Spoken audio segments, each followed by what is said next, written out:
before we talk about the outdoor economy, which is something that we're focused on here at the city and the county in building.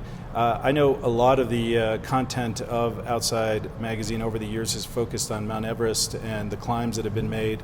And with the recent earthquakes in Tibet and the impact of those earthquakes on the mountain itself, what are some of your contacts telling you in terms of, certainly one, the state of where things are, and then two, just from an outdoor economy standpoint, which I think a lot of villages in the area really highly depend on. Where do they go from here? Or what's basically the scene, if you will, as far as Mount Everest goes? Yeah. Mount Everest is a really strange situation over there. It seems like every time there's a disaster, more people want to go over there. That's what we found. It is truly overcrowded on Everest, and the more it costs to go over there, the more people want to go over there, the more people that die over there, the more people want to go over there. It's now I don't know what's going to happen, and nobody's really made any projections as to what the impact will be of the recent earthquake that took so many lives, and we had people over there covering that story. And it's been written about Outside Online if anybody's interested in catching up with all the detail. But nobody has really come out yet and had a really smart take on what this particular disaster is going to mean in the Everest world over there. So I don't know. I don't know what's going to happen. Remains to be seen, and obviously we watch and hope that at least there's some pathway to getting some normalcy for a lot of the local people there who obviously depend on the mountain and other means to have their own healthy economies. Well, one of our own local climbers, Dave Hahn, who's summited Everest, umpteen times, lives in Taos. I believe, I haven't talked to Dave since the earthquake, but I believe he was over there. And I do, now that we're talking about it, I think I do want to call him up and see what's going on. Sure. Yeah. My name is Eric Ani. I represent the Santa Fe Metropolitan Planning Organization.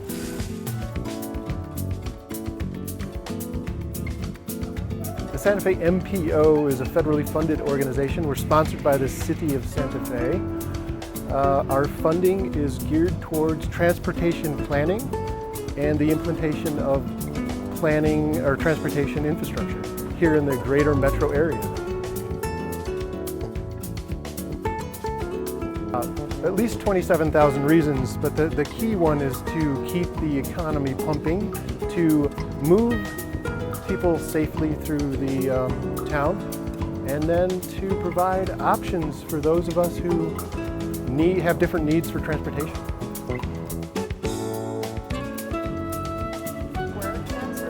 It's a great question. In 2012, the MPO, which is the county, the city, and the state of New Mexico, and Pueblo of Tesuque got together and said, hey, we need to invest in bicycle infrastructure and policy. They put together a 2012 master plan that really focused on a few things in terms of infrastructure, education, and funding. And as a result, we support Bike to Work Week 100%. Well, I want to talk about the outdoor economy here in New Mexico and certainly what it means for Santa Fe. Obviously there is a need for us throughout New Mexico to begin to restart our economy and to do it in ways that bring more capital into the state, create job opportunities. And one of the areas that's very natural has been the outdoors in New Mexico. Of course, from the northern part of the state to the southern part, you can almost experience any type of terrain that exists, certainly in the Mountain West. And over the course of time, it's built itself up a little bit. There are estimates that the outdoor economy for New Mexico is about $2.75 billion a year and employs about 47,000 people in the state. But it seems like a real opportunity for growth here in Santa Fe, and I think we're working towards that effort. There's about 97 small businesses in our city and county that focus on outdoor activities. But as we look to the future in our city and we want a more robust outdoor economy, what's your prescription for it? What are some of the things that you think we need to do to make that happen?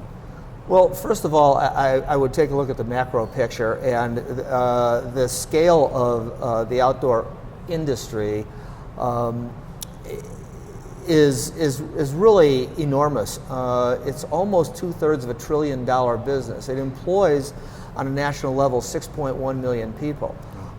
There are 38,000 companies in the core outdoor activities scattered around the country rather. And I think that in terms of Santa Fe, even on a broader level, New Mexico, with all its natural resources, all the unutilized space that we have, not that we want to crowd ourselves out by any means, Javier, but of course. I mean, just in terms of opportunities,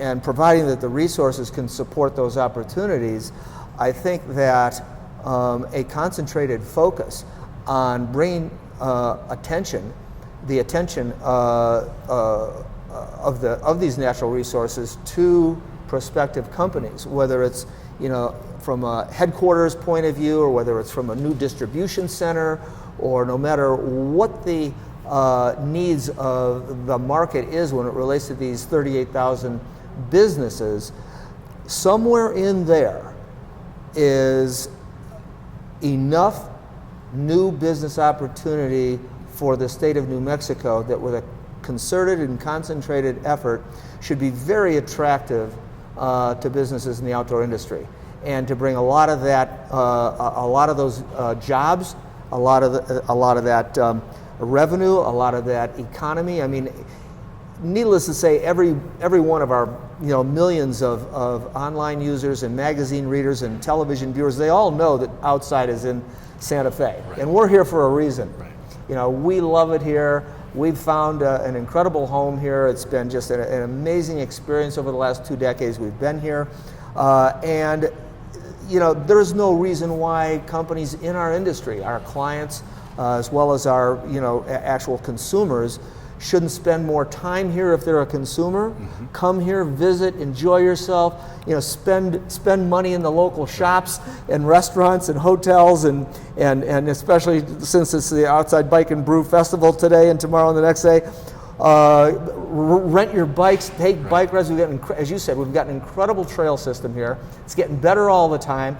Incredible hiking trails. We've got our own very well kept secret in the Santa Fe ski basin up there. We've got the Rio Grande, which is great, and the all the other waterways that are great for fishing. We've got a lot of fly fishermen over our headquarters, you might imagine. So I think it's just about messaging, about getting the right message to a very targeted audience, and talk about the attributes, and give them an incentive to come and visit us and get more details on why it's a good place to have a business and spend some time. I think a lot of people have this belief that the outdoor activities are just for the millennials or the younger generation. And you and I had a chance to have lunch a little bit earlier with groups that focus on promoting outdoor lifestyles to the 60-plus range. And tell us a little bit about the profile of your readers. Does it cover the whole age spectrum? And if someone is listening to us now and they really haven't been on the Dale Ball Trail, or they've purchased a bike to check out our bike trails, and they're kind of up there, maybe my age or whatever it might be. How do you, is it difficult to find your way into an outdoor lifestyle? Not at all. We of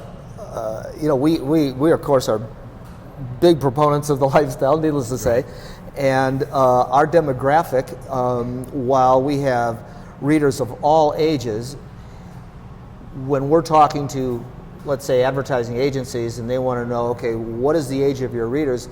It is really 39 years old. They are professionals of all kinds. Many are college graduates, but certainly not all of them. I mean, I think it's about 62% are college graduates or something like this. They, needless to say, they all participate in the active lifestyle if they're paying attention to outside. So it's a little different with the online audience. The online audience, as you might imagine, is a little younger, but not by that much. I mean, on average, we've got 12-year-old kids and 80-year-old people. It breaks down, to about a 67% male to the balance being female audience in terms of genders. Although in the outdoor industry, kind of interesting, it's equally split, 50% women, 50% men overall in the outdoor industry. Has that changed over time, or has it always been about the equal split? It has changed over time. Yeah. I mean, more women have just consistently poured into, this active, adventurous, outside lifestyle, as we like to call it. So, and they are great athletes, by the way. Well, and the hardware is kept up with the family lifestyle, right? I mean, you can see bikes that are made for families, Absolutely. hiking apparatus that you can take your toddlers with. So it's not meant just for single individuals. No. There was a day when it was sort of all thought to be, designed for, really for men.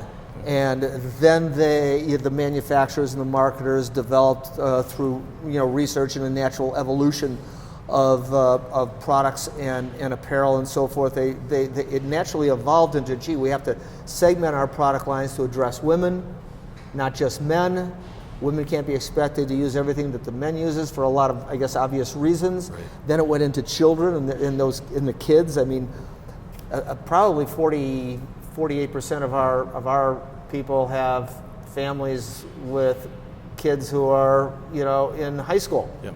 So the message is, you have kids at home. All of you can get out there and actually that's right. enjoy the outdoor very much activity. A family thing. We have whole family sections that we develop for outside platforms. Yep. I know one of the other areas that the magazine focuses on, and obviously you live it through your own lifestyle, is the health and wellness aspect to living an outdoor or having part of your lifestyle in the outdoors. Talk to us a little bit about the data that you've seen in the magazine, where people who participate either in walking on trails or getting on a bike or getting onto the river. What, from a health and wellness standpoint, we know it helps our quality of life out, but what does it do from that perspective? Well, I think there's a lot of research on this, and it depends if you're talking about the extremes or you're talking about your average weekend warrior. Right. But certainly huge focus in our bodywork department at the magazine and online.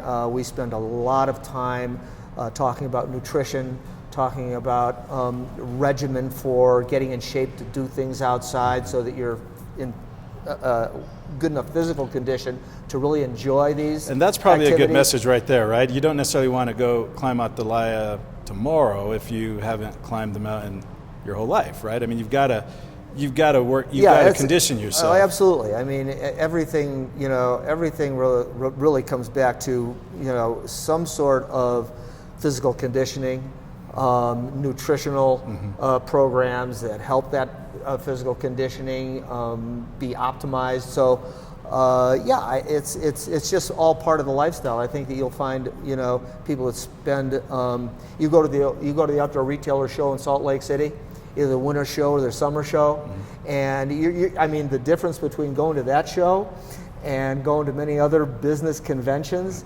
is night and day. I mean, the people look so healthy. They're everything from their skin tone to their physical makeup. I mean, it just says a lot about living an active outside lifestyle. So let's talk a little bit as we get ready to finish up about the Outside Bike and Brew Festival that you decided to sponsor last year. I know Outside participates in community events all over the world. Tell me a little bit about why it's a bike and brew. I know the brew side of it, and I'm glad of it. But Outside Magazine did rank Santa Fe kind of a number 2, I think, in 2014 as being one of the best cities where there are good running trails. Exactly. But tell us a little bit about what the Bike and Brew brand under Outside Magazine and what your hopes are, not only for the event this year, but moving into the future to people who are looking to participate. Yeah, sure. Actually, the idea of the Bike and Brew was brought to me by Chris Goblet who represents the New Mexico Beer Association, and he had this idea about putting together with biking, and so we had a meeting with him, and I loved the idea.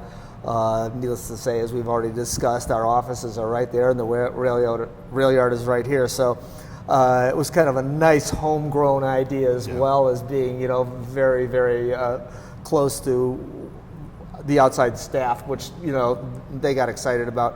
So yeah, we decided that we could help bring this thing to an international audience. Really, I mean, last year we only had 3 months to put it together, and we had 8,000 people. Early on, we were thinking that we'd probably get 15,000 people here. I don't know if the rain's going to influence that or not, but that was Chris's projection earlier in the year. We'll see what the numbers turn out to be, but we've got an opportunity to really bring this to the attention, through both our local advertising program, but in Outside's case, to a national audience. And we've got people who actually call us up to reserve bicycles coming from New York, and Puerto Rico. Right. So we're out there bringing these people into Santa Fe to experience it, in many cases for the first time, to experience it in a really exciting way.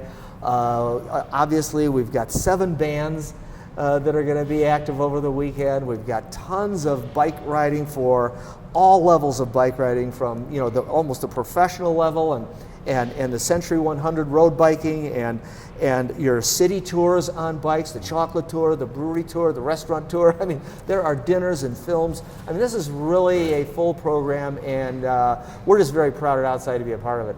Well, just want to say thank you for it, because it is a fun event, and it helps, I think, in many respects, broaden reasons why to come to Santa Fe. In addition to seeing all the art and culture and experiencing the great culinary, we've given people another exciting reason to come to Santa Fe, and that's to not only taste some great micro beer, but also to enjoy some incredible trails that are out there. I also just want to say thank you to you and Gabe, certainly for your personal involvement in our community.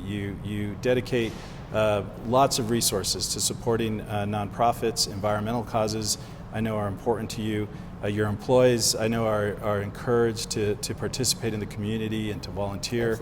We see Outside employees all over the place. They're in our schools. They're part of our nonprofit structure, and I think that really is a sign of your personal statement that you're a Santa Fean. Your company is a Santa Fe company, and you love telling the world that you're in Santa Fe. We do indeed. Yeah. So on behalf of Santa Fe, I just want to say cheers. Thank you for sponsoring this event, and thank you for being in Santa Fe. My pleasure being with you, Mr. Mayor, and it's a pleasure to be in Santa Fe, no doubt about it. Salud. Salud. All right, so thank you for listening to us. I'm with Larry Burke, the CEO of Outside Magazine, and we're talking about the Bike and Brew Festival, the second annual one here in Santa Fe. The second, but we know there'll be many more to come, and we're looking forward to this weekend and certainly next year's event as well.